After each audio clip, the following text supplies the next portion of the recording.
past few weeks, I've started to include a new protein in my diet, and I've noticed a substantial increase in my energy levels. But I didn't know that this protein is also a superfood. The protein I'm talking about is octopus.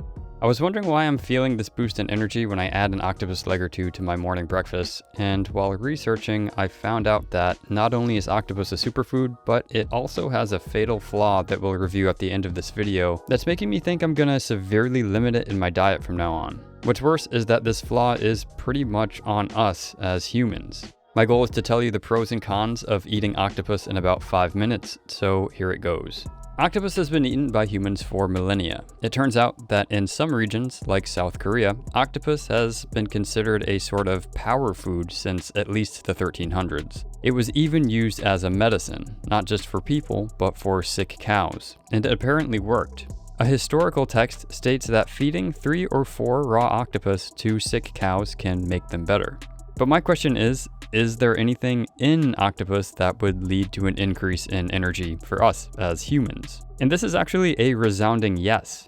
Octopus is high in protein and low in calories. A 3-ounce or 85-gram serving contains about 139 calories and 25 grams of protein. On top of that, it contains taurine and the omega-3 fatty acids DHA and EPA, both of which are vital for brain health and more. And here's where octopus becomes a superfood. In addition to everything we already mentioned, octopus is extremely high in vitamin B12 and selenium. It also contains copper, iron, vitamin B5, vitamin B6, zinc, phosphorus, choline, magnesium, and potassium. Vitamins and minerals that are crucial for our bodies to function properly.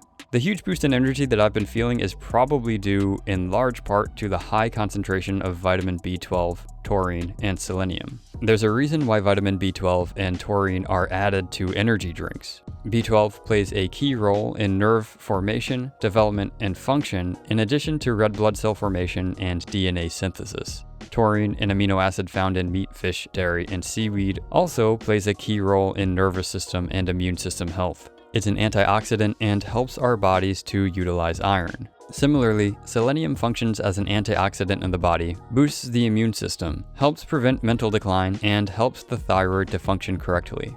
So by now you're probably thinking that octopus sounds way too good to be true.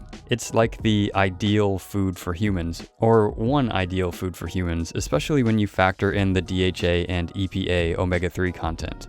Here's the thing though, octopus is basically the definition of a superfood, but it has one huge problem. Judging by the amount of copper, selenium, iron, zinc, and magnesium in octopus, you can probably already guess where this is headed. Heavy metal content in octopus. Since the early 2000s, studies from the Mediterranean and Asia have investigated this very issue.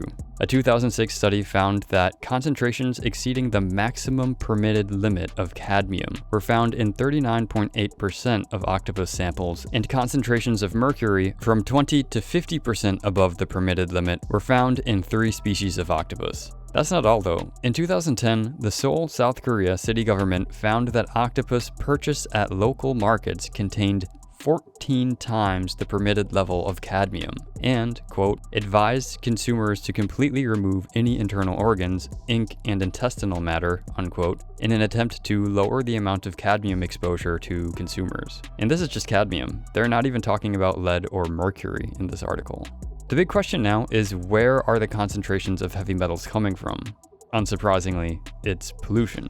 A study from 2019 looking at concentrations of lead, cadmium, and mercury in octopus from around the Mediterranean concluded that measures need to be taken to minimize environmental pollution sources in areas where octopus are caught. So it's the same old story. Manufacturing, industrialization, sewage, and the shipping industry are contributing to seafood being contaminated with heavy metals. And we're not even getting into microplastics today. So there you have it, octopus, a superfood with one fatal flaw. Needless to say, I probably won't be including this in my diet from now on, but what do you think? Are you concerned about concentrations of heavy metals in seafood? Do you think the benefits of eating a superfood like octopus outweigh the risk of heavy metal exposure, or will you pass on the takoyaki? Let me know in the comments below. If you enjoyed this video or learned something new, hit the like button and subscribe for more content like this. Thank you so much for watching. Take care.